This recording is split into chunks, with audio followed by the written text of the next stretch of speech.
we have different spaces for different departments, which is good, especially if the workflow is different, and a layer permissions onto it. So you don't want one department like HR or sales to be viewed by another department like support.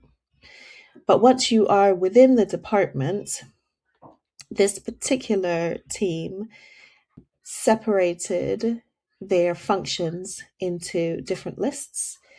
The symptom that they were reporting is that people were not clear on what they needed to do. There was no way for one person who may be working on different areas to see all of their work in one central place.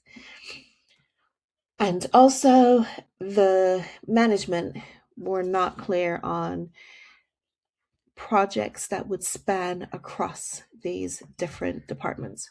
Now, we could go up a level and create a view or a dashboard that showed the information, but for ease of use and for just cleaning up, then we thought that this structure would need to be addressed. So, with the symptom of not being clear, not knowing where the actual release is, we knew that that was a symptom that needed to be addressed.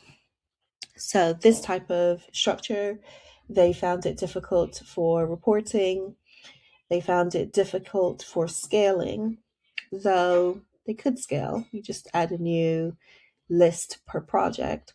What was happening is they wouldn't necessarily archive or close down the list when the work was done. So irrelevant lists and tasks not being closed appropriately.